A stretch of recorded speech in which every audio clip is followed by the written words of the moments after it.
Monahan parked in front. Docks to Caulfield. Fires. Scores! You are about to enter Habs After Dark with Recliner Sports. 3, 2, 1, 0. What is going on, boys and girls, ladies and gentlemen? Welcome to Habs After Dark. My name is Devin, and the Montreal Canadiens are right back in the thick of things.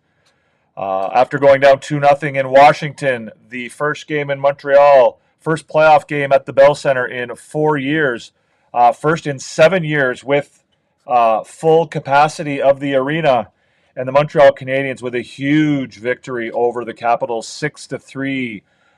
Domination from beginning to end, guys, if we're being honest. Obviously, the score was kind of tight through the first two periods. But when we look at the scoreboard later, you'll see that the Canadiens essentially dominated this game in every aspect from beginning to end. Huge difference tonight out there for them. Definitely some momentum carried over from the third period of the last game. And certainly a lot more confidence and a lot more maturity from the Montreal Canadiens, maybe getting some energy from the home crowd as well. The atmosphere at the Bell Center appears that it was very, very electric. It's of course hard to tell through the TV screen, but everything I could tell was that the environment was electric. The crowd was into it. They were loud. They were energetic, and the players seemed to feed off of that. And the Canadiens, again, they got down early in the game, but they were able to come back, and they certainly carried the play.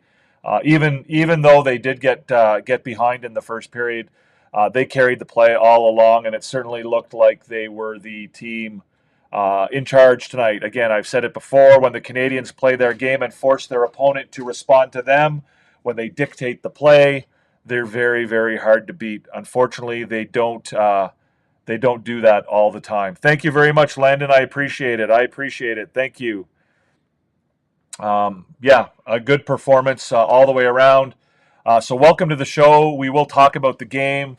We'll talk about the players. We'll talk about whatever you guys want to talk about. Again, I invite you guys to ask your questions in the comment section.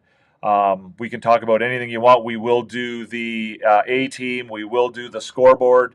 But beyond that, we will hopefully get some conversation from all of you. I see Randy N is here already. He's got his prediction in for the A team. Newhook, Caulfield, Anderson, and Carrier. I have to say I did something a little bit funky with the A team today. So it's probably not going to be fair for those of you who are trying to guess it. But I certainly invite you to stick around and see how we doled out the A team assignments tonight, because like I said, I did a little bit something a little bit different tonight. I've done it once before, so for those of you who are regulars on the show may know what I'm talking about, but those of you who haven't been around for a while might not know exactly what I did. So yes, Billy D, what a friggin' game. Yes, there you go. Let's get some East Coast vernacular going here. Yeah, what a friggin' game. They played really well tonight. Again, don't get too low, don't get too high. Again, I just think it was a really fun game to watch. And for me, obviously, I'm not that invested in, again, I don't think that the season comes down to whether they win or lose this series. So at the end of the day, I'm not living and dying by it, but it certainly is very nice to see them play a game like they did tonight. So Norman Roseanne want to know what happened to Montembeault. Montembeault appears to have suffered some type of leg injury, perhaps a groin or a hamstring, something like that. He was able to stay in the game for a little bit after the injury, although it was pretty clear he was struggling, and eventually he pulled himself from the game and was replaced by Jakub Dobeš.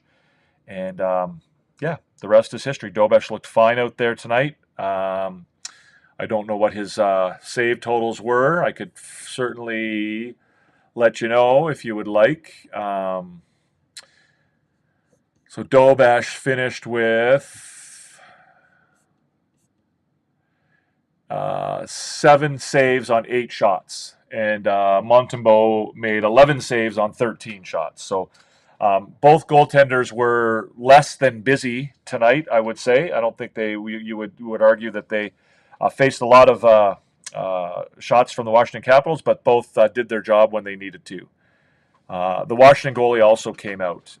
He came out a little bit later in the game. He was injured when he was run over by his teammate, Dylan Strome, on the Uri Slafkovsky goal. Strome was coming back to defend against Slafkovsky, and in doing so, he ran into Logan Thompson, and Logan Thompson was forced to leave the game. Habs are on the man with a puck, forcing Capitals to dish out the puck right away. Their play was different than the other two. First playoff with a full road since 2017. Full crowd, yes. The Canadiens were much, again, I've said it before, right? When the Canadiens are on their game as far as, in the neutral zone and in the defensive zone, if they're reading plays correctly and they're killing plays and creating turnovers in their own end, they're able to use that momentum to turn it into transition plays going the other way, and it certainly leads to defense or offensive opportunities at the other end. So they were doing that tonight. They were killing plays in their own end. They were reading plays well, and they were moving the puck in transition, and they were getting their scoring opportunities. And the scoring opportunities came from, all parts of the lineup tonight. It wasn't just the first line, although the first line was pretty sharp. It came from throughout the entire lineup. Seemed like overextended his left leg, grabbed his hamstring area. Yeah, it looked like it might have happened on I believe it was David Savard that kind of took him out going around the net. So, am I watching the Habs press conference? I am not, Randy N. I'm not. I've switched off the RD or the TVA feed, and I've got the volume turned off. So yeah, I also think Wi-Fi helped to change the complexion of the game.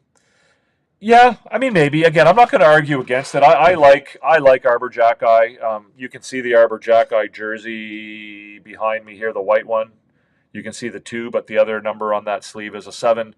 I'm an Arbor Jackeye fan, so it's not that I don't like Jackeye. I had concerns about bringing him into the lineup. I had concerns about whether or not he was a good replacement for Jaden Struble. I had my reservations about whether he would struggle a little bit, given that he hasn't played in over a month, but he played fine. Again, he didn't get a ton of minutes. I think he finished with somewhere around 9 minutes of ice time on the game. I'll check that just to confirm, to make sure that I'm not telling you any lies. Arbor Jackeye finished the night with 10 minutes and 4 seconds of ice time. His expected goals for percentage was 52%. Solid. Nothing wrong with that. Scoring chances while he was on the ice were not ideal, 30%. So he was on the ice for 3 scoring chances for Montreal and only 7 against. But you're right. It did appear that the team was playing with more confidence with him out there. They were playing a little bit bigger. I don't know that you can attribute that completely to Jackeye being in the lineup. I think the crowd, I think, contributed to that as well. But whatever it was, it worked. So it is what it is. So.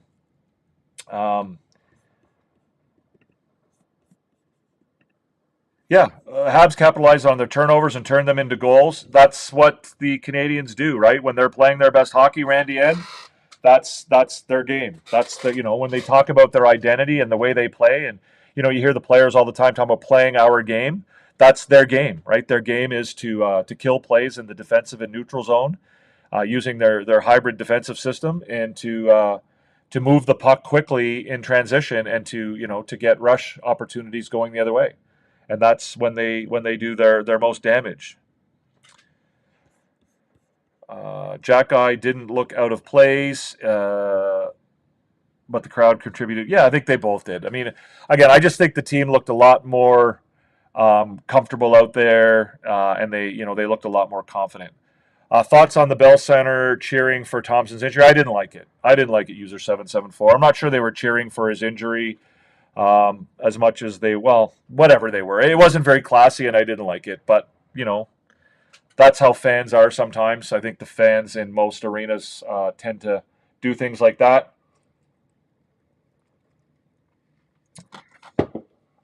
But yeah, no, I didn't like it. It's not ideal.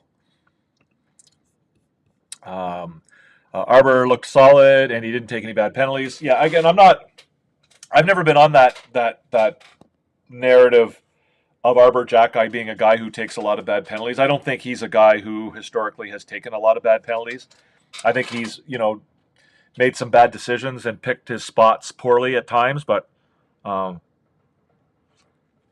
not I find it really hard to blame players for discipline in the NHL these days when the refereeing is so arbitrary and difficult to understand. It's hard to blame players for being, it's very rare that a team takes a penalty that's clearly, undisciplined. It doesn't happen very often. I mean, the only one I can really think of off the top of my head was there was a Cole Caulfield penalty against Vancouver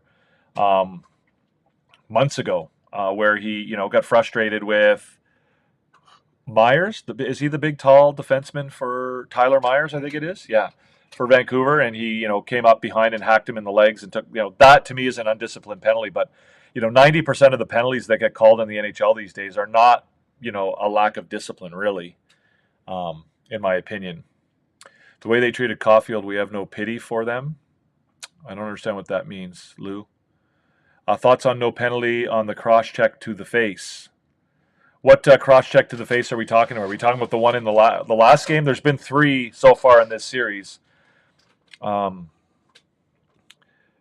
N. has more comments. I loved the Hudson Smart play, catching Ovechkin napping and pass it over to Caulfield to the open net. Yeah, that's Lane Hudson. He has extraordinary vision. He sees the ice better than probably anybody on the ice. He knows where things are at all times. He has a really crazy ability to find those types of situations. It reminded me a little bit of the goal that Nick Suzuki scored. I can't remember what game it was. It was late in the season, one of the last 3 or 4 games of the season. He found Suzuki at the side of the net with 3 seconds left on the clock to tie it. I don't know if you guys remember that. Yeah, and then Suzuki went and scored the overtime winner. Can't remember who that was against. I probably should, but I don't. And so that was, that reminded me a little bit of that play. But that's what he does, right? He sees things that other people don't. And he's able, not only does he see these things, but he's able to act on them, and he's able to execute. If you're over on TikTok, guys, we're talking about the Canadiens and the Capitals game. We're talking hockey. Really, we're talking about anything you want, but if you want to be part of the show, you need to go to that channel on YT. So open up your YT app, go to Recliner Sports 4, and come and talk about the game. Join us over here. Izzy, come and join us. Daniel, Nolan, Jasodra, come on over and get in the conversation. It wasn't, Billy, I missed that about cheering for Logan's injury. It wasn't that clear cut. It wasn't like a loud cheer. It was just there were a few fans sort of in the area where he was going off that were cheering. I don't know if it was it wasn't good, but it wasn't obvious. It wasn't the whole crowd that was cheering for it. It was a little bit of inappropriate cheering or whatever, but it wasn't outrageous by any means. Are you close, Randy, on the A team? Like I said, I kind of messed with you a little bit on the A team, so you're not really that close. But again, I kind of screwed around a little bit with the A team tonight. I did something a little bit different than I normally do. I loved when Gallagher got cross-checked to ice near the end and got up with a huge smile on his face. Well, that's what Gallagher does, right? Gallagher is the king of pissing you off. That's he gets under your skin. The refereeing was horrible again tonight. Again, I've never suggested that the refereeing was biased in favor of one team or the other. The refereeing was really bad tonight again, and they let a lot of things go that they shouldn't have.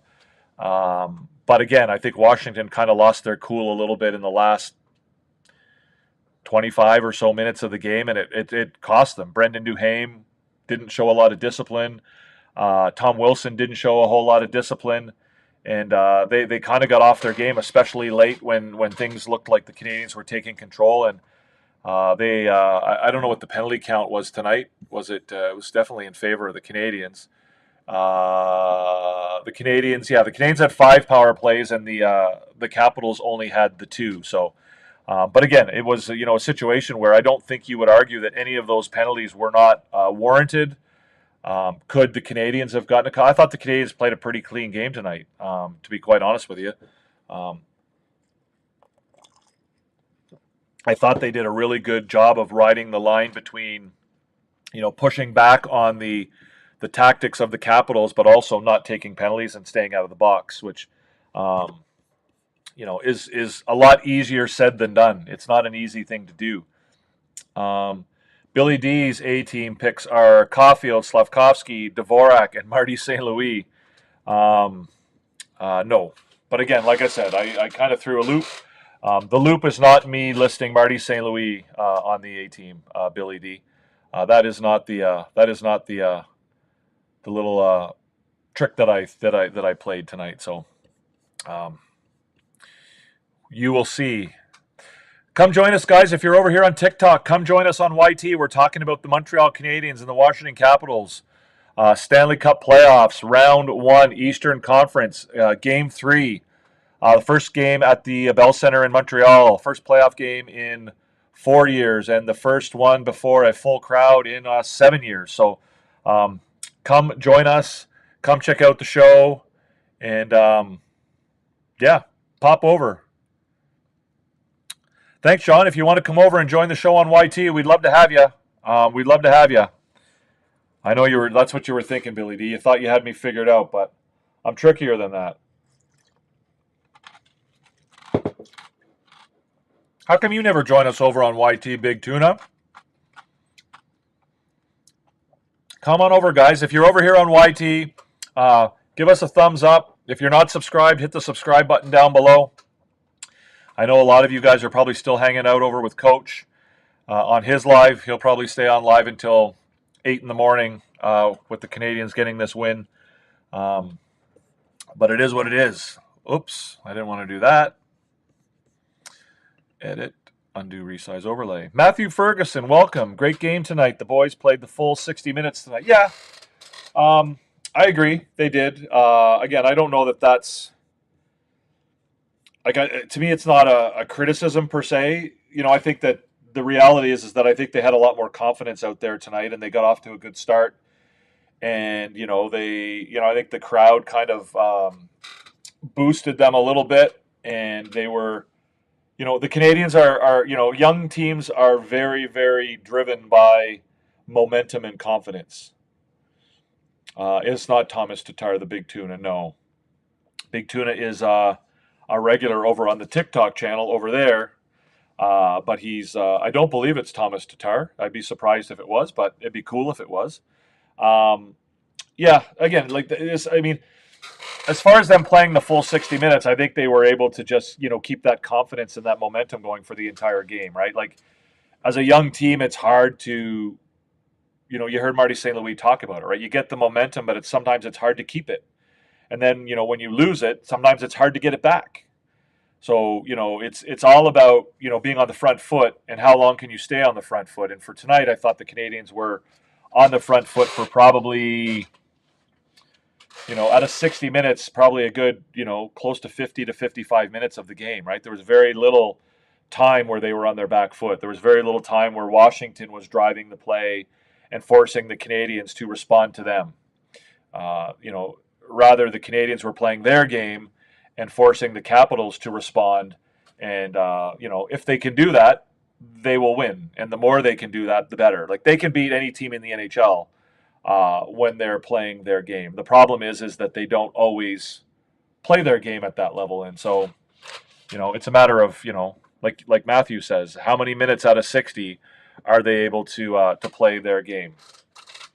Hudson's pass to Suzuki was the game against Florida. Then Suzuki scored in the wraparound in OT. Correct. Yes, you're right, Andy. You are right. I just couldn't remember all of the details. Thank God the refs saved you guys today, says Jean-Alex Lejean 14 on TikTok. What do you guys think about that? Is that about as dumb a thing as you've heard all day? Explain to me how the referees saved. First of all, you guys, I don't play for the Montreal Canadiens, John Alex. So they didn't save me. I don't play on the team, so I don't know what you mean by they saved you guys. I'm not part of the team. I cheer for the team. As far as the referees saving the Canadiens, maybe you can give me some examples of some penalties that should have been called or shouldn't have been called or otherwise. But Coach had to ignore the chat tonight. There's too much negativity. Yeah. Well, I kind of had it out with Coach a little bit today too. He and I had a conversation in our group chat that got a little heated as well. But he can be pretty negative as well. So let's. But again, I thought going into this game, the Canadiens, there wasn't really any need to panic, and I found that the Canadiens fan base was panicking a little bit, and the Canadiens fan base has a real habit of always wanting to solve something, right? There's always a problem that needs to be fixed, and the reality is coming into this game, there was no problem to be fixed. The Canadiens had lost 2 close games to a number 1 seed when they were an 8 seed, both on the road. And, they had opportunities to win both games. One was an overtime game, and the other one was essentially a 2-1 game. So, coming into tonight's game, there was not any real need to panic. But despite that, a heavy portion, a significant portion of the fan base was panicking, right? Patrick Laine needs to be, basically tied to a lamppost outside the Bell Center so people can throw eggs at him. Arbor Jackeye has to come into the lineup because the world is going to end if we don't have a tough guy in there. All of these things, everybody was in a panic. And the reality is that the Canadiens, for an 8th seed, having played 2 games on the road, there was no need to panic. So, I, to be honest with you, was not looking forward to having to do the show tonight if the Canadiens lost again, because honestly, to do this show, it's not too bad because most of the people on here are pretty reasonable and objective, but over on TikTok, it's not always the case, and it's just hard sometimes to deal with all of the negativity and all of the, the panic and the, like even from the media. Like the media are all like what's his name, Max Lapierre, first commentary after the game last night. The Canadiens didn't play hard enough. They're not, they're not mentally engaged. It's like, what are you talking about? There's no need to panic. Like this. First of all, this team has already exceeded all expectations by even making the playoffs. And second of all, they are playing pretty good hockey. And tonight, obviously, things looked really good, and they were able to, put it all together tonight. And we'll hopefully they'll be able to keep that going. Randy, Armia, Heineman, Evans, and all the Habs contributed to this win. We'll see. We'll let you get there, Randy. Wait till we get there. Refs called what was needed to be called. I think the headshot on Duhaime was pretty clear. I thought the interference call on, was it Chychrun, who got called for interference on Newhook?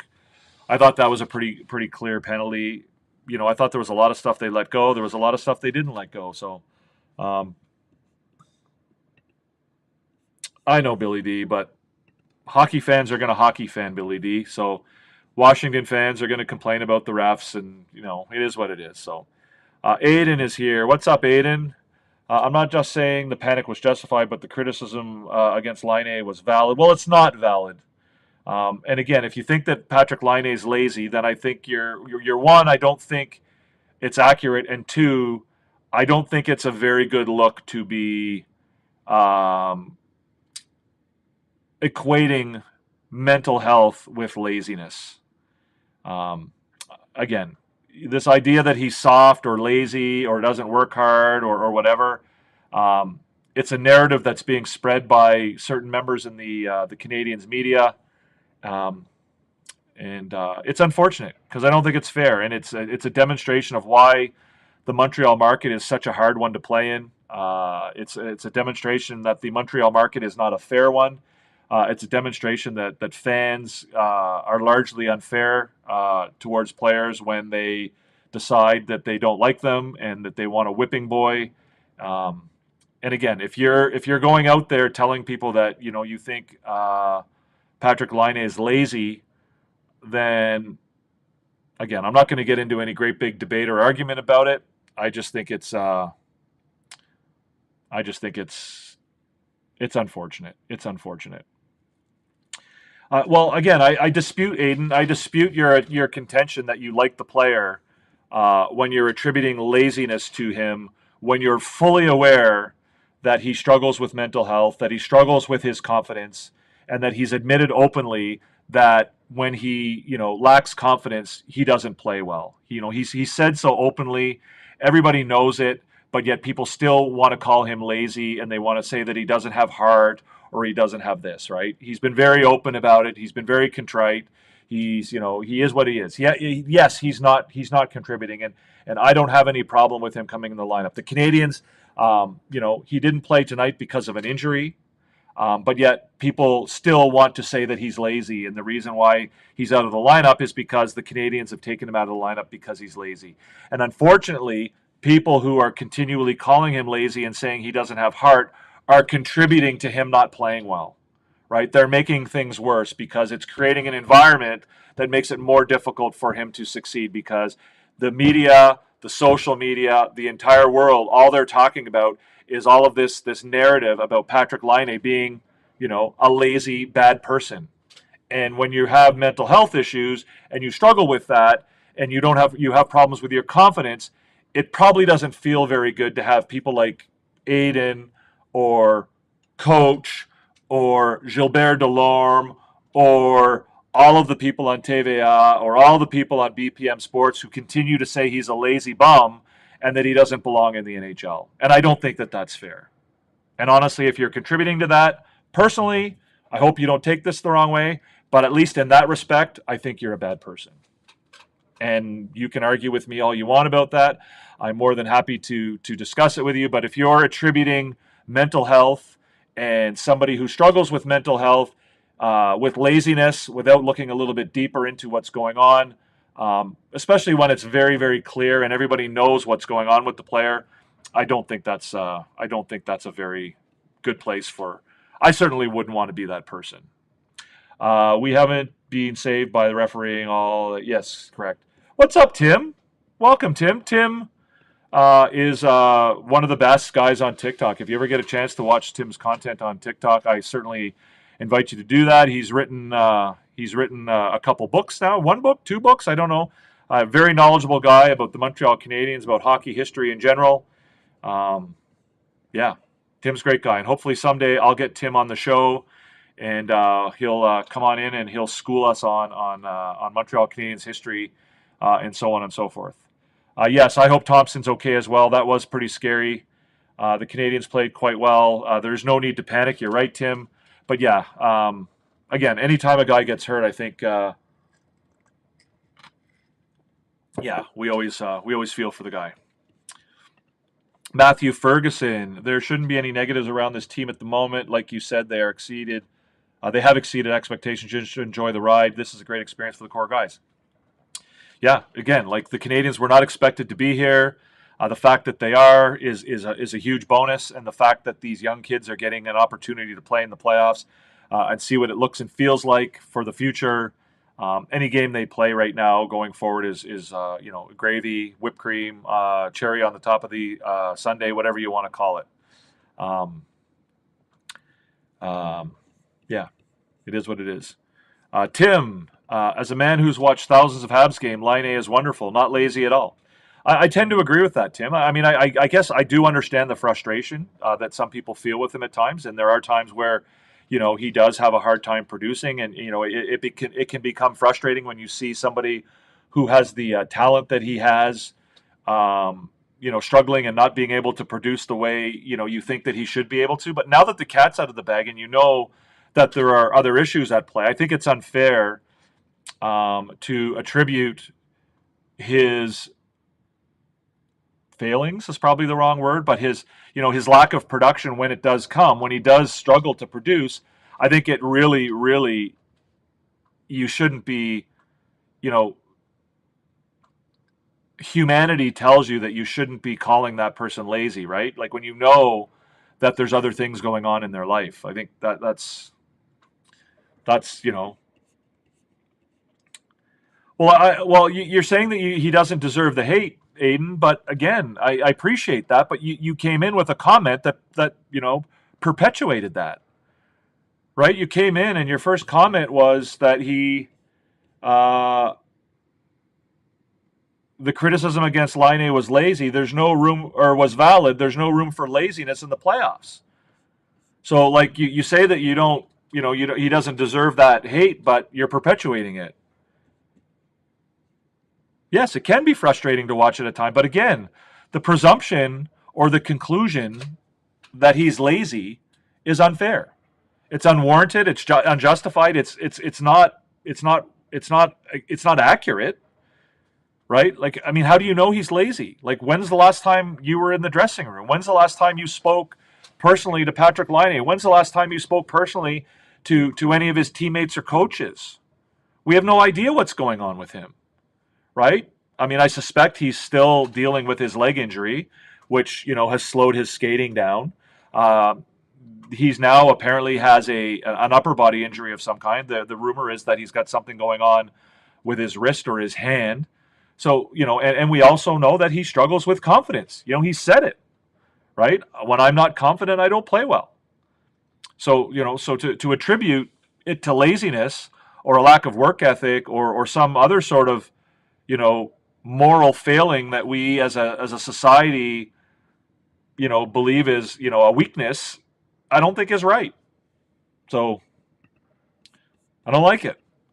As a Newfoundlander, I'm pissed that people calling out Newhook all the time and Slav both scored tonight, so belt up, please.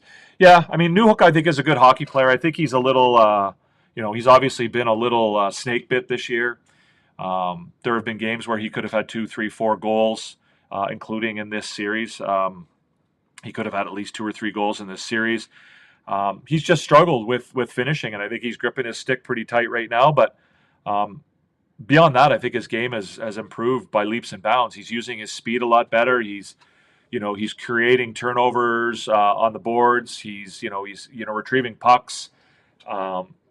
Keep in mind that he hasn't really been placed in the best situations to succeed as well, right? So, it'll come. I mean, if is Newhook going to be a second line forward on this team going forward? Maybe not, probably not. But he's a very good hockey player, and if he starts, putting the puck in the net, then I think he certainly has the ability to do again, he's capable of putting the puck in the net, and he can put up some numbers. I don't know if you've subscribed yet, Tim. There's a subscribe button here just down below the screen somewhere. If you want to subscribe, that would be good. I'd really appreciate it. Help us grow our base here a little bit. Tim, got to prop up the boys, and they'll play even better. Again, Montreal is known as a place that's hard to play, and the fans are a big part of that. And the ability for the fans to go from panic mode to plan the Stanley Cup parade isn't ideal. Doesn't make for an ideal place for guys to play. So I think it serves us in all kinds of ways. Again, you're certainly allowed to criticize the team, and obviously as a fan, you can get frustrated at times. But sometimes buying into some of the narratives that the media feeds you as far as the team goes, especially from the Francophone media, in my opinion, I don't think it's often fair to the players. Tap that screen, guys, over on TikTok if you're watching over there. If not, come on over and join us on YT.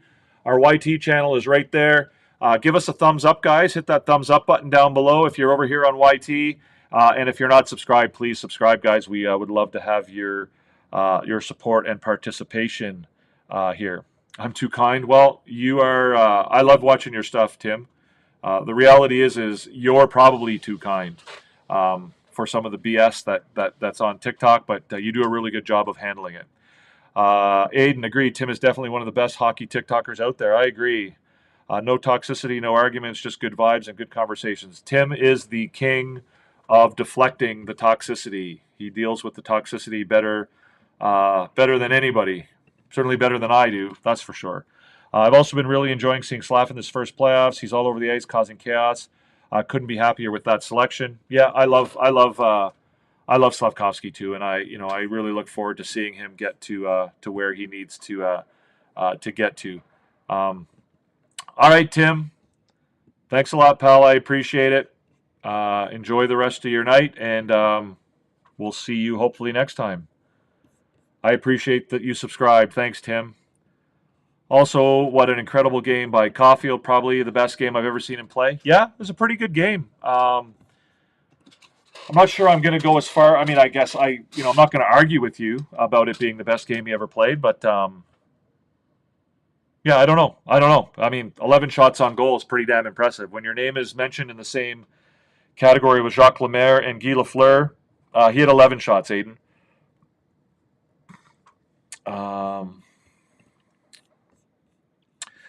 Does Wilson fight Anderson in the next game, or does he wait for his home crowd? I don't know how keen he is to fight Anderson anyway. If you go on YouTube and look up the other times they fought in their career, he hasn't really done that well.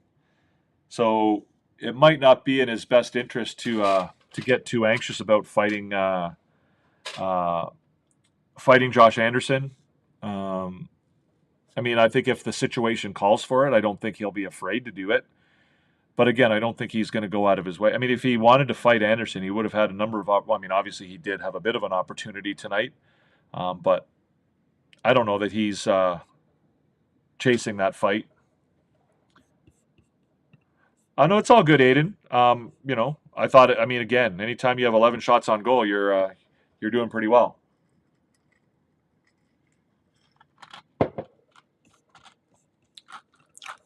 Let's do the scoreboard, guys, here. Oops, that's the wrong one. Oh.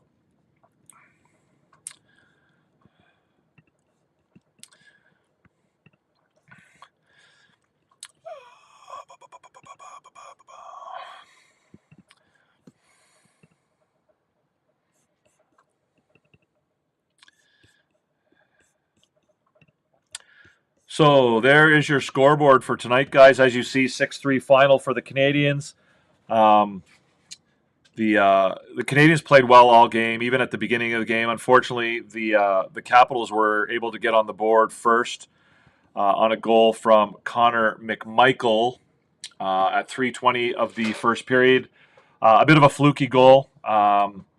Luckily for the Canadiens, they didn't allow that goal to take the wind out of their sails. They were carrying the play even before that goal went in, and it's a goal that certainly earlier in the year we might have seen. Like I said, take the air out of the sails, or the wind out of the sails of the Canadiens, and sort of set them backwards. But it didn't tonight.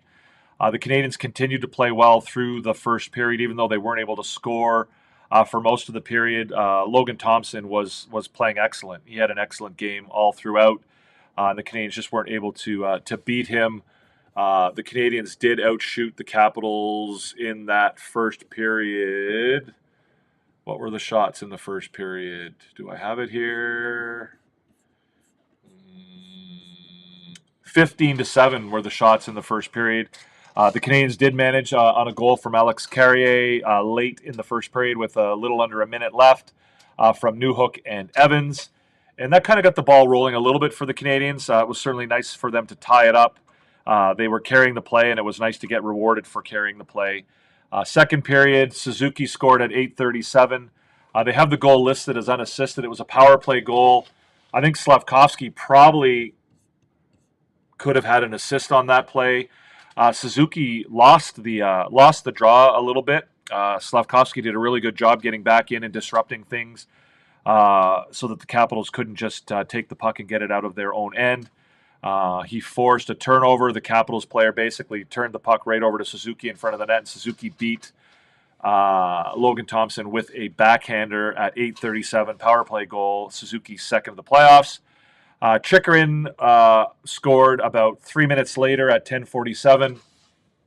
Again, the Capitals have shown an ability to come back and score right after the Canadiens do in this series, and Chychrun did that again. That has definitely been a bit of a backbreaker for the Canadiens through the series, but tonight they didn't allow that to be the backbreaker. Chychrun from Mangiapane and Eller.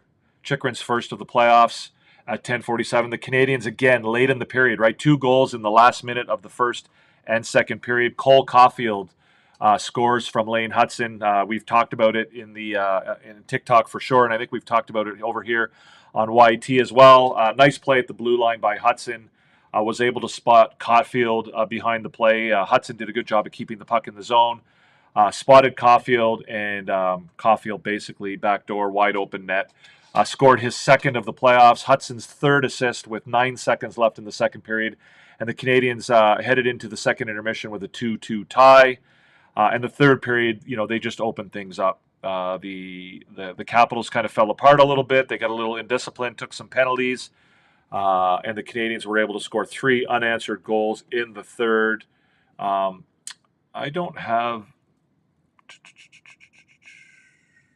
What did I miss the Ovechkin goal there? I don't have the Ovechkin goal on my scoreboard. I missed it. Ovechkin also scored early in the third period. He gave the Capitals a 3-2 lead. No, tied it up 3-3.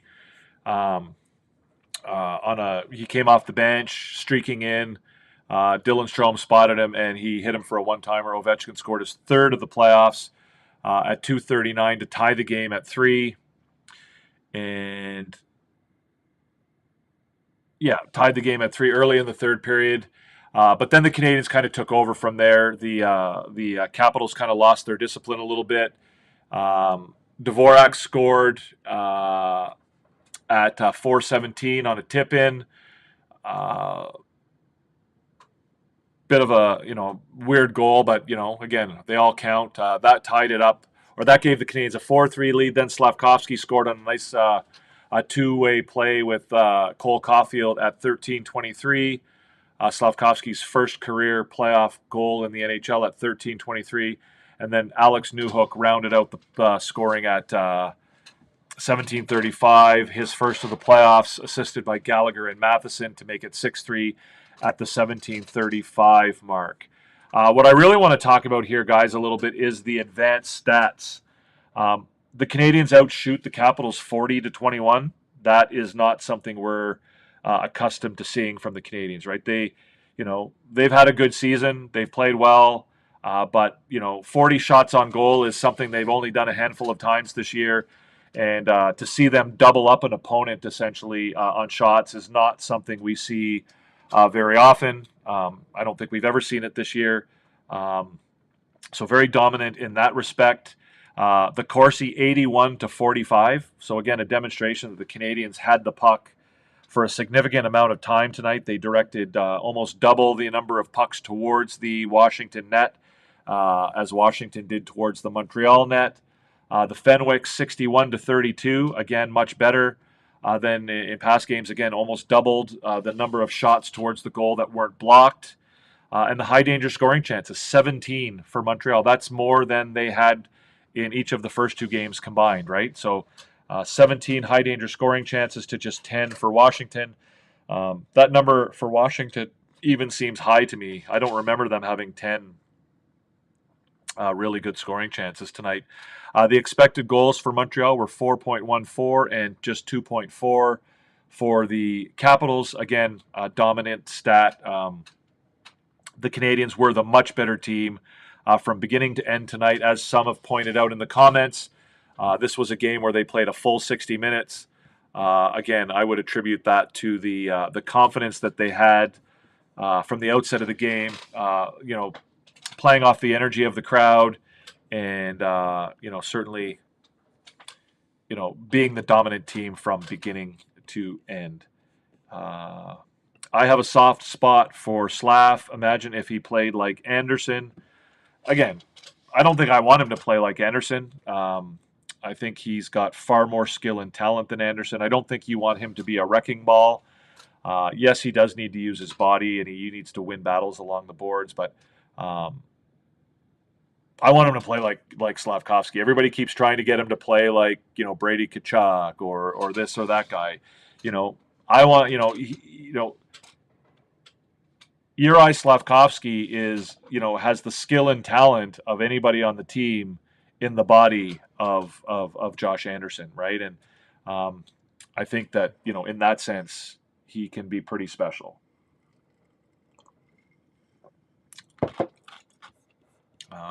Randy thinks that David Savard played well tonight. Yeah. David Savard is capable of doing good things on the ice. He's just not going to give you a ton of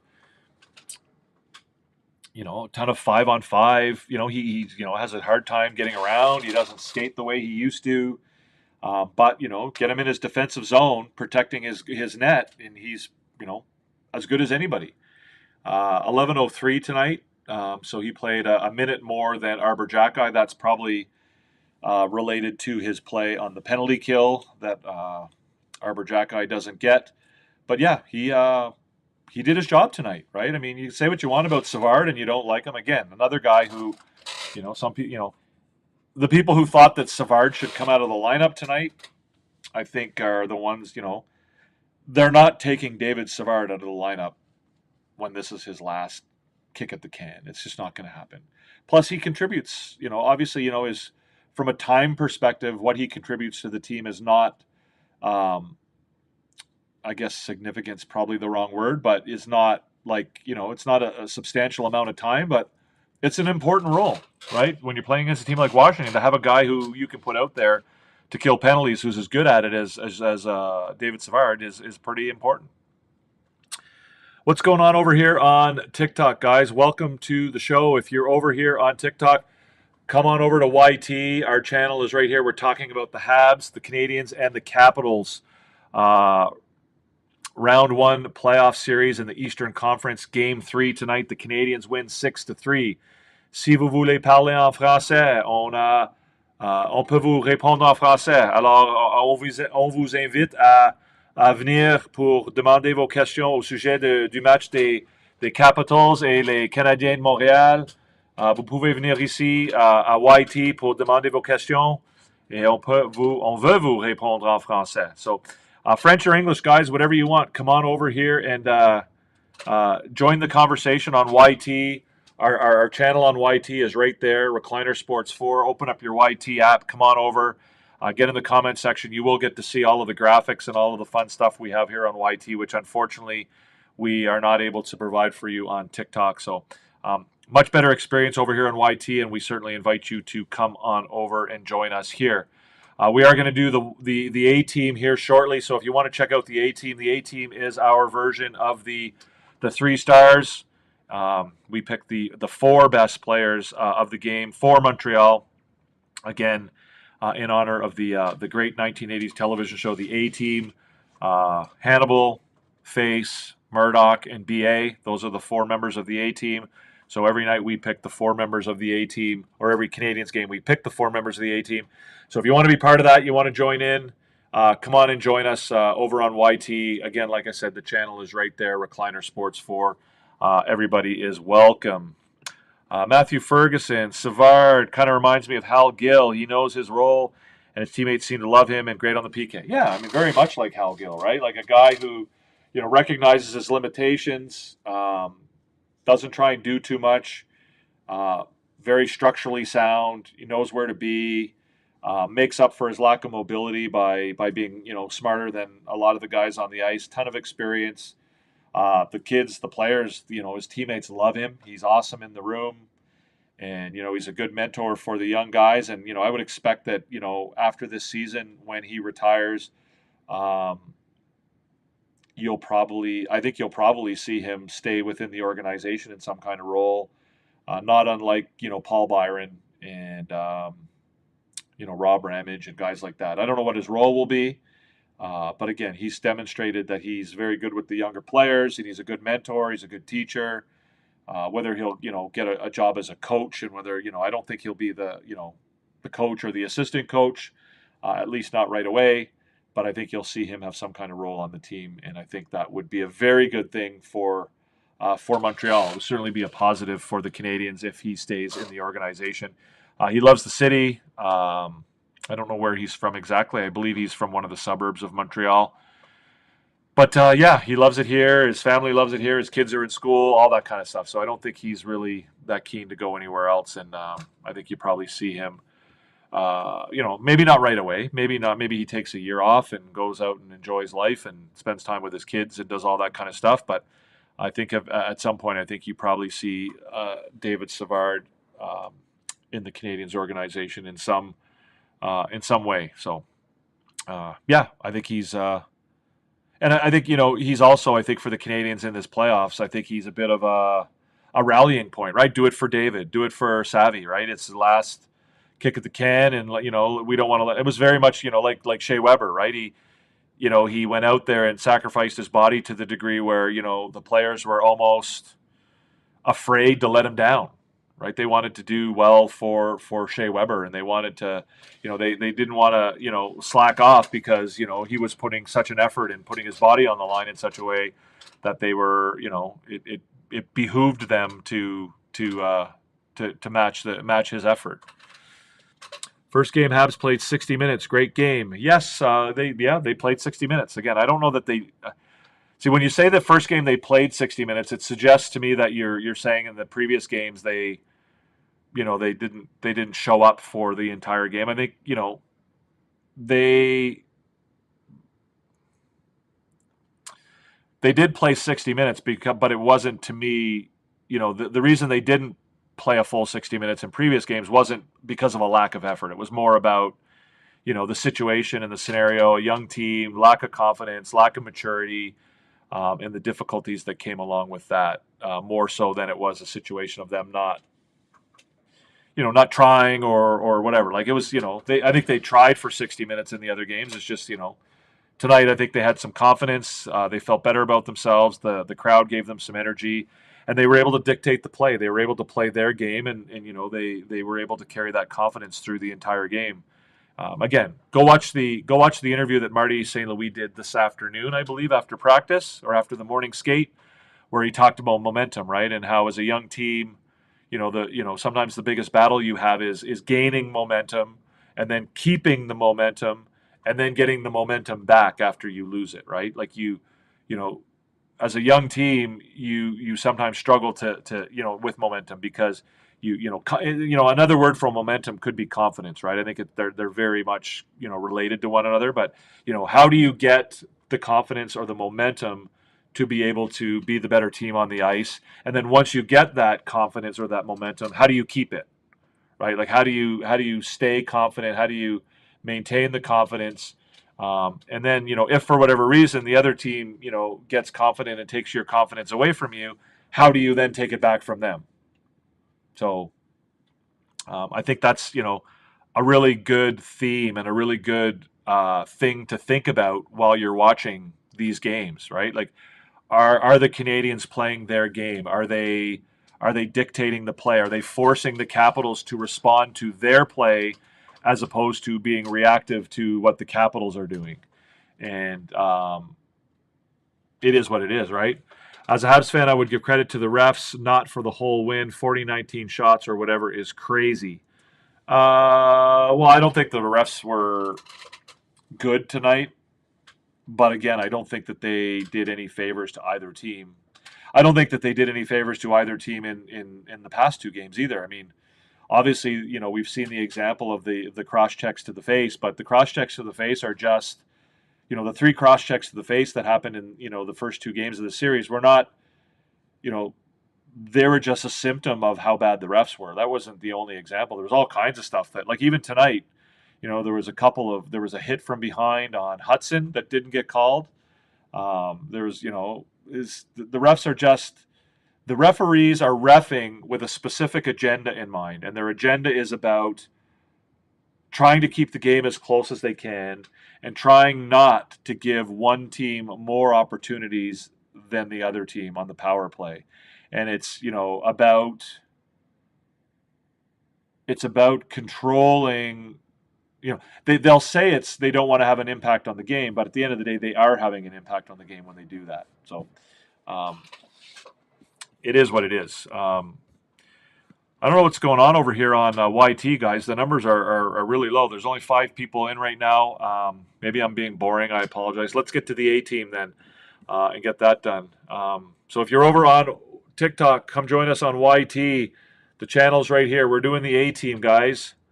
The fight at the end of the second period was hilarious. You love that? Yeah, it is what it is. Again, I don't know.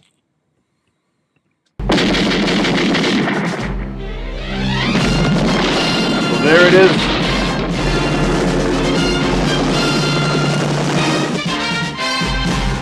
So there it is, ladies and gentlemen. There is the A team for tonight. The A team is Cole Slavzuki, Lane Hudson, Ivan Demidov, and Alexandre Carrier. So there's that little funky wrinkle I threw into the A team for tonight. Cole Slavzuki with a nod to the A team tonight. So basically, I wanted to have all three members of the first line on the A team tonight. However, if I did that, then it would take away from the ability to put anybody else. And there were some other guys who were very deserving as well. So I included them all as one person. And if you look at that beautiful picture of Cole Slavzuki, again, I'll give you another opportunity to get a closer look of it.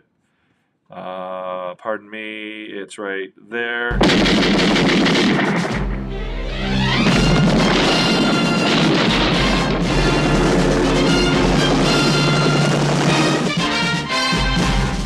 So if you look at the beautiful picture there of Cole Slavzuki, you'll see that it is a melange of Cole Caulfield, Yuri Slafkovsky, and Nick Suzuki. Not the handsomest guy in the world, but what are you going to do? So there it is, guys. Again, I thought the first line was great tonight. I mean, the numbers speak for themselves. Tonight, Slafkovsky, 87.5 expected goals percentage. Suzuki, 86.4 expected goals percentage. And Cole Caulfield, 82.3%. They were all three of them in the 80% with respect to high danger chances. They were pretty special. Lane Hudson, again, had another Lane Hudson game, 24 minutes and 49 seconds. Again, most ice time on the team. He's taken over that role in the playoffs from Mike Matheson, right? Mike Matheson is no longer the ice time leader for the Canadiens. Lane Hudson has taken that over. Caulfield was on the ice for 2 goals for and 0 goals against. His expected goals for percentage was 92%, 91.78. That's extraordinary, right? That's an extraordinary number for a rookie in a playoff game. He was on the ice for 14 scoring chances and only 5 against. And he was on the ice for 4 high danger chances for and only 1 against. So, again, that's just Lane Hudson. That's what he's become. He added his 3rd point of the playoffs. He now has a point per game in the playoffs. So he's, just following up on what he did in the regular season. Ivan Demidov had a great game. 94.5% expected goals percentage.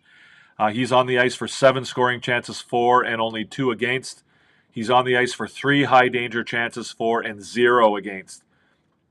15 minutes and 37 seconds of ice time. He obviously wasn't able to put the puck in the net.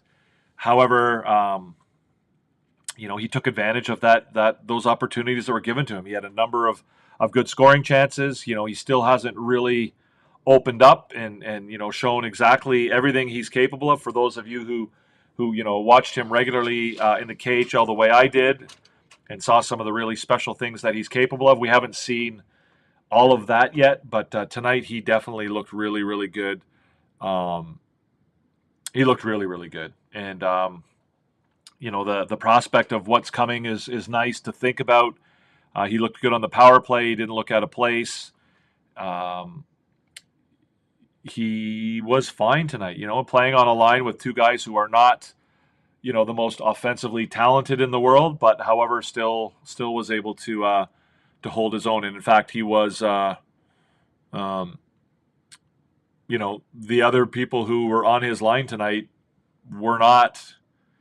didn't put up the same numbers that he did. They didn't put up the same type of numbers he did. So I thought he had a really good game. Again, I think there's a lot more for him to do. I think he's got a lot more in the tank, and there's a lot more that he's capable of, but he had a really good game tonight. And Alexandre Carrier, again, not just because he scored the goal, 21 minutes and 37 seconds of ice time. His expected goals percentage was 65%. Scoring chances, 18. while he's on the ice, right? 18 scoring chances while he's on the ice to just 7 against. High danger scoring chances or high danger chances 11 while he's on the ice and only 4 against. So he led the team in both of those categories. Again, spectacular play by Carrier for a guy who, frankly, is at best a second pairing defenseman in the NHL. He's a guy who's playing well over his abilities, and he's played really, really well since he joined the Canadiens. Not only has he played well, but he's allowed other players to play well too, because he's just so steady and solid in his role that he allows other players to play in their chair. Right? He's allowed Caden Gooley to move over to the left-hand side where he's much more comfortable. He's just a solid force back there, a nice defensive solid force. And tonight he added a little bit of offense to the mix. Xavier D. I don't know if it's a French Xavier or an English Xavier, but Carrier is super solid.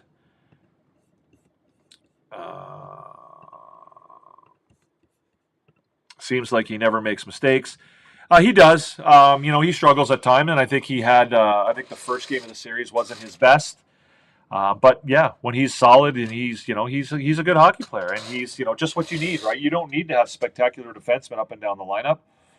Sometimes you need guys who you can throw out there and know that they're just going to do their job, and it opens the door for some of your more offensively talented guys and some of your if you can get him to eat 20 minutes a game, then you're in pretty good shape, especially when you've got guys like Hudson and Matheson and Gooley coming up, behind them. So, he's a special player. He's been really, really good for Montreal, and I think one of the turning points for the Canadiens this year was when they went out and traded him for Justin Barron. Give us a thumbs up, guys, if you're not subscribed yet. Hit down below, and if you're enjoying the content, hit the thumbs up. But it looks like things are quietening down here. The TikTok is dried up, which is okay. But the YT, we've only got 10 people here watching in YT. Again, I'm not going to carry the conversation here all night, guys. If you want to ask some questions, then feel free to fire away. But we've done the scoreboard, and we've done the A team. There's not really much more left to do. If you guys don't have any questions, I'm certainly more than happy to hang out and talk a little bit longer. But I can't talk to myself here. I've gone through the game, and we've discussed the pros and cons and what happened good and what happened bad. But if you guys want to talk some more, let me know.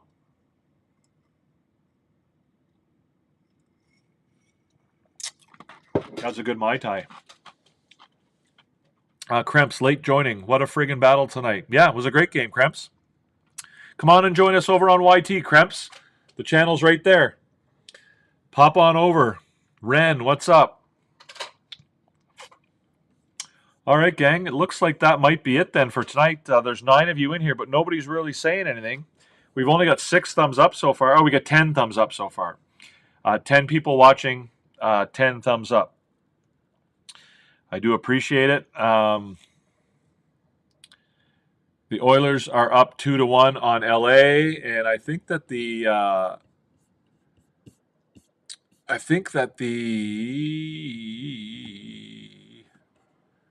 Devils and Hurricanes are in overtime, I think, or heading to overtime. They are in overtime. 6:25 left in the first overtime period. 2-2 Hurricanes and Devils. Goals from Sebastian Aho and Seth Jarvis for Carolina, and Dawson Mercer and Nico Hischier, the former Halifax Moosehead, assisted by Timo Meier, also former Halifax Moosehead. So that's interesting. The Canadiens, of course, with a 6-3 win over the Capitals. The Devils won, not according to NHL.com. Unless it's changed. According to this, it's 2-2 with 6:04 left in overtime.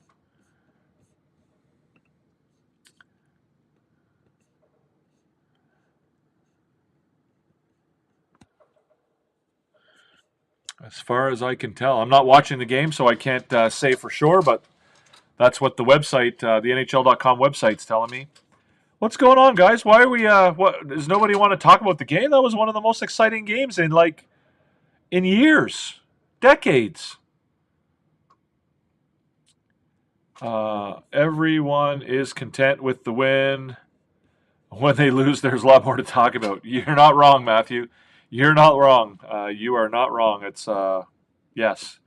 They're 2-2. I think LA just tied it up on the power play. Xavier, what do you think about Jack-I tonight? Not sure if you've already talked about it. I just joined.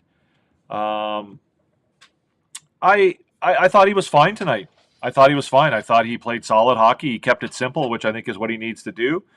He got physically involved when he needed to. He picked his spots well. He didn't, he didn't hurt the team as far as taking any penalties. He didn't, he was able to pick his spots well, and I thought he did fine. Again, I don't know that. I thought that Jaden Struble was a problem. I thought Jaden Struble was playing just fine. I thought he was, I don't think he necessarily quote unquote deserved to come out of the lineup. Jack-I brings a certain presence, I guess. I did have my concerns about Jack-I coming into the lineup after having sat out for the better part of a month. But, he looked fine. Again, it is what it is.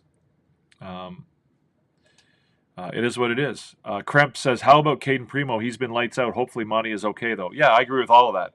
Hopefully Monty is okay, but if he's not, then I would expect Caden Primo will be called up.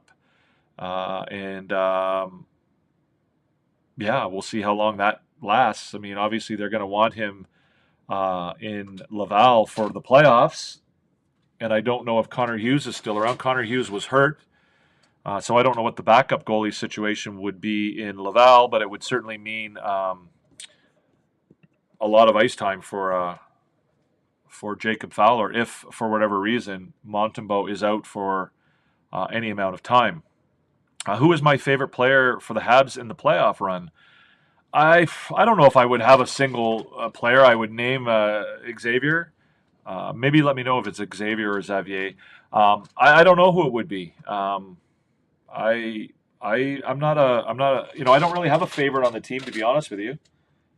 I like a bunch of I like the whole team. I'm like again, I'm not one of the fickle fans that has whipping boys and guys that I don't like, or guys that I wish weren't on the team, or guys that I wish would get sent down, or I generally support the players and take a pretty nuanced approach to the players all around. So I don't know if I would have one that I prefer over all the others.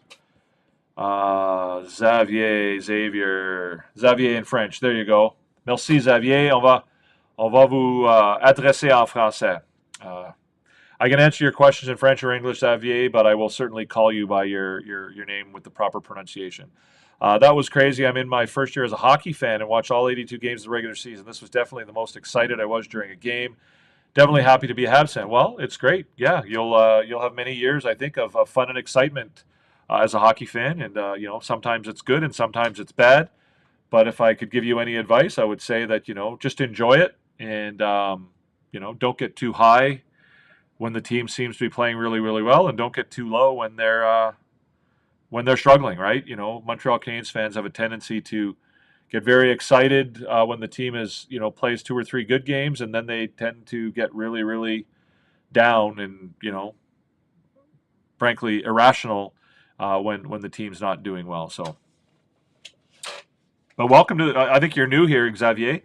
So if you want to subscribe, please do so down below. There's a button down below here somewhere. Hit the subscribe button. We do this show after every game, Habs After Dark, and especially during the playoffs, it's that much more fun. And hopefully we'll be able to continue doing shows for the rest of the summer, right until June, right? Like we'll go right to the Stanley Cup Finals. How about that? And we'll hopefully be able to keep doing that. So we'll be here every night when the Canadiens play, and even on some nights when they don't play. And we'll be talking about the Canadiens and about the NHL playoffs. So, should be fun. Anderson, Galley, Devo, redemption arc. Yeah, those are 3 guys, particularly Anderson and Gallagher, who have really redefined themselves, really accepted new roles on the team. And, they're probably overpaid for the roles that they're playing, but, they're very important roles. Gallagher with 21 goals this year, that's, pretty solid. Anderson, has sort of realized that he doesn't have maybe as much to offer from an offensive production perspective as he once did. And so he plays a different role, right? He uses his forecheck, he uses his speed, he creates chaos, and he can act. He can certainly act as the enforcer and the tough guy and the protector of the young players when he needs to as well. And we've seen that from him a number of times this season. So I've been, again, just as an example of not getting too high and not getting too low, right? There's a lot of people, a lot of Montreal Canadiens fans who wrote off Josh Anderson, last year. And, spoke about Josh Anderson in, very similar ways to the way people are now talking about Patrick Laine, and, also spoke about Gallagher that way, right? Gallagher, got to get rid of Gallagher, trade him, get him out or buy him out. You got to get rid of that contract. He can't be, can't have him on the team. He can't be around. Can't do it anymore. He's too old. He's too slow. He's too this. He's too that. Anderson, Anderson's not contributing. He's what are they doing? You can't do this. You can't do that. And he's got, we got to let him go. He's got to be gone. Like you can't, it changes, man. These guys don't, these guys are not like robots. They're human beings. Like sometimes they struggle. Sometimes they have hard times. Right? It's, like you got to give them a chance. You give them a chance to come back, and you give them a chance to, to either redefine themselves or to find, their, what they're best at. And, it, sometimes it happens, sometimes it doesn't. I'm not saying it happens all the time, but again, you can't just start, shitting on guys, like we'll see. Kirby Dach next year, right? Kirby Dach could come back next year and return to form. Who knows? Or maybe he doesn't. But, the reality is he's a Montreal Canadien. And if you're a Montreal Canadien fan, you wish the best for the guy. You hope that he comes back, and you hope that he's able to either find his old form or redefine himself in a way that he can contribute to the team. You don't hope for bad things. Like, to me, that's what I mean when I talk about people who wish bad things on the Montreal Canadiens players. Like, if you're a real fan, you don't wish badly on Montreal Canadiens players. You hope that Patrick Laine is able to find his confidence and get back in the lineup and contribute and be the player that he's capable of being. You don't wish for him to be out of here. Oh, I hope he never comes back, and I hope I never see him in the Montreal Canadiens uniform again. I don't want to see that lazy bummer. Like, come on. Like, are you a fan or are you not? Thank you, Matthew. I enjoy doing it. I found it too late in the season, though. See you on Sunday night. Go Habs, go. Well, I look forward to seeing you, Matthew. I'm glad you're here. I'm glad you found it, and I too wish you'd found it sooner. But now that you're here, I think it's awesome. So welcome, and have a good time. Little Potato, congrats, Habs fans. Boom. I felt it was going to be a beatdown. Well, I'm glad you did, because I wasn't 100% sure myself. Kirby will be moved in the offseason. In my opinion, the Habs will cut ties. I'd be willing to bet you $100 that will not be the case, Little Potato. I can almost guarantee you that that's not going to happen. Hard not to join the emotional roller coaster that the media is kind of pushing onto fans here in Montreal. I'm just happy we have a young team with lots of potential. Just making the playoffs was good. Agreed. It's nice. The media does try and push narratives on you. I don't get the motivation behind it a lot of the time, but it is what it is. But there are certain members of the media that push an agenda that's based more on getting them eyeballs and views and clicks and whatever than it is about reality. Again, I don't mean to cast aspersions, but it oftentimes comes from the French side, the Francophone media. I think the Montreal Gazette is really bad for it too. Stu Cowan, Herb Zurkowski, those guys are not great. The only guys I find that I really, really can rely on to give me good, solid information are Eric Engels, Brian Wild to a certain extent. Arpan Basu is pretty good. Renaud Lavoie and guys like that are good at reporting the news, but sometimes they get into opinion and whatever, and it's kind of tough. But like all these former Montreal Canadiens players who are, the Montreal media has a habit of giving a microphone to anybody who's ever played NHL hockey before, and for the most part, they're not very good, right? They're lazy. They don't do their research. They don't do their work. Obviously they understand hockey because they played hockey, but as far as being journalists or being compelling personalities from a hockey perspective, I think they often try to find ways to make themselves relevant by saying sensational and outrageous things. Georges Larac, Gilbert Delorme, Michel Bergeron, Michel Therrien, Maxime Lapierre, Guillaume Latendresse, a bunch more. Right? Like they're not, Chris Nyland, like not doing their homework, but they've got a platform and, they put them on the radio or on the TV on a regular basis, and, they don't want to do their homework. They don't want to, provide intelligent analysis. So they come up with some kind of talking point that will, get them some attention. Right?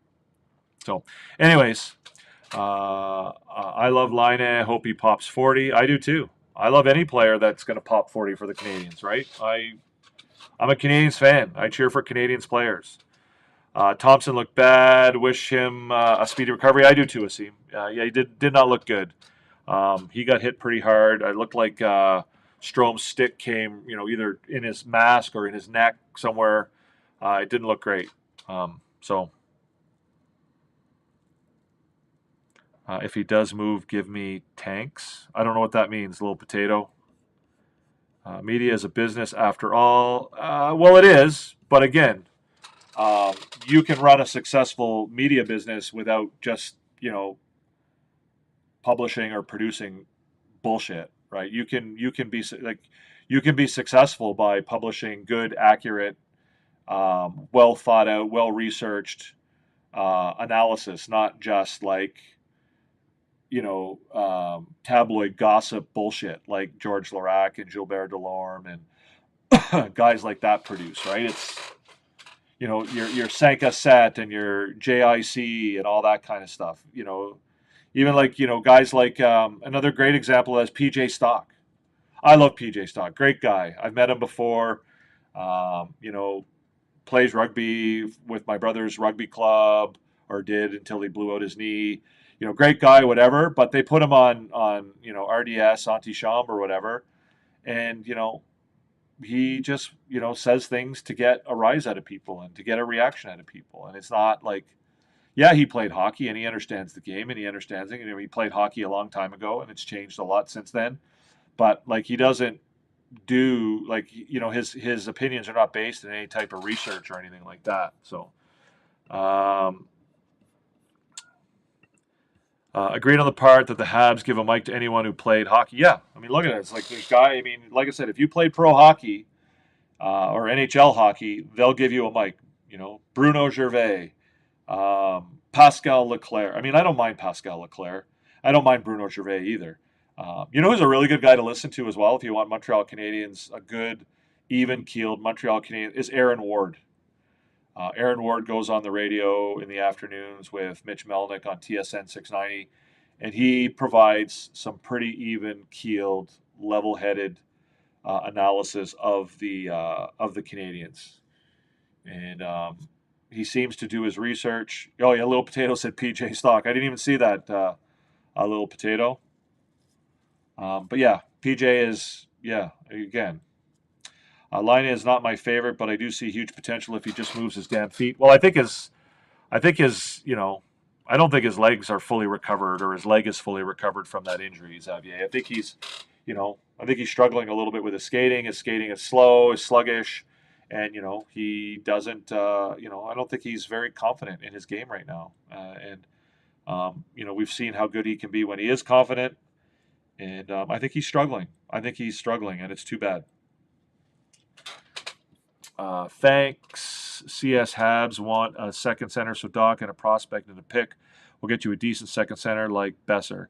Yeah, I don't think they're going to. I don't think they're going to move a ton of assets to get anybody, let alone a second line center this summer. I think if they get the right deal and they can make the right trade, I think they'll do it. I don't think they're going to be in a rush to get rid of Kirby Dach, and I don't think the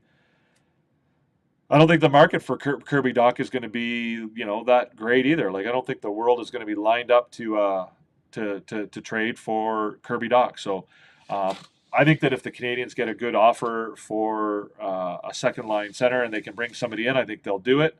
But at the same time, I don't think that they're going to, I don't think they're going into the summer thinking we have to get somebody to play that role for next year.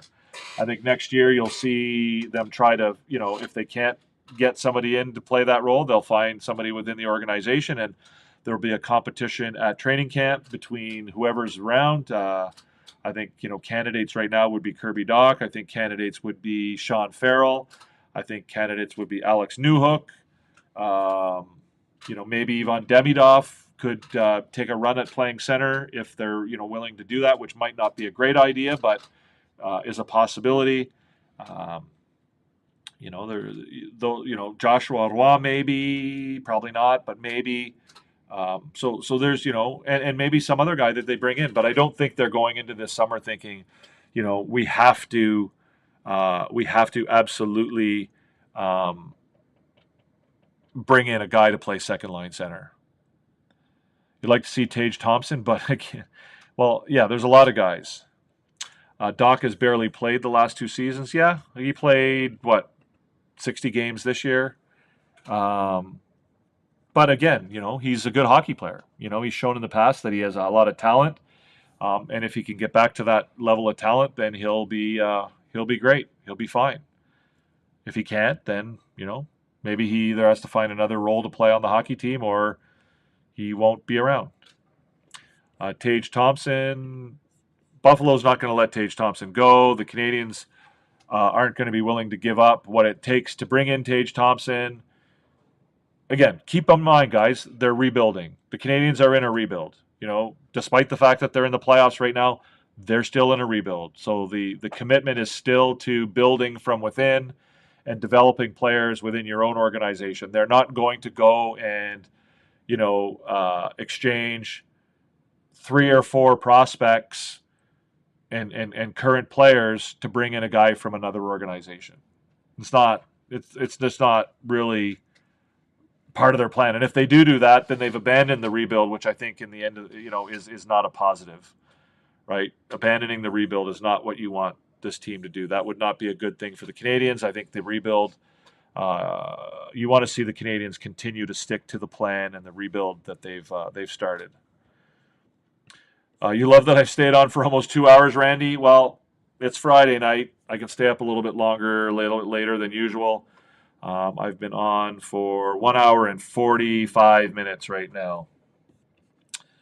Xavier, I don't know if I'm the only one, but I've seen a lot of progression from Newhook since the start of the season. I think he's a bit underrated. Yeah, he's had an enormous, he's learned a lot from Marty St. Louis, and he's developed, he obviously still struggles to finish and to put the puck in the net. But like I said earlier in the show, I think before you were here, he's really learned to use his speed in a way that contributes to the team in more than just, the most obvious ways, right? Like he uses his speed to retrieve pucks on the boards. He uses his speed to win battles on the boards. He uses his speed to create offense for his line mates.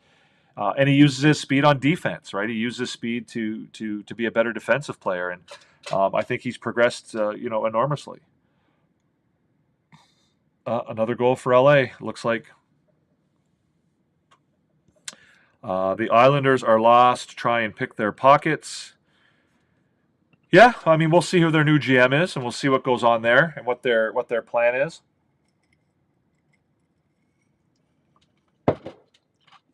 All right, Randy. It's good to see you as well, and I'm glad you enjoyed, and we will definitely see you on Sunday.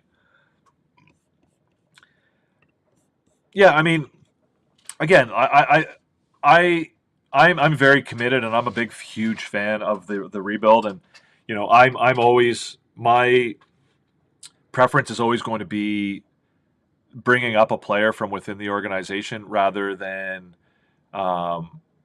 going out and bringing somebody from another organization. I would much rather see them find a way to bring somebody up from within, um, or get a young prospect from another organization and then turn him into uh, you know the player that you want or that you need, as opposed to going and finding a 30-year-old established guy from another organization like a Tage Thompson or a Brock Besser or Bo Horvat or any of those guys. I would much rather see them.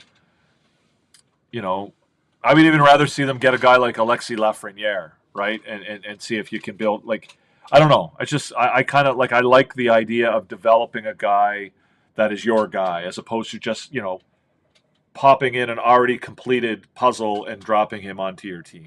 I don't know. Maybe that's just me.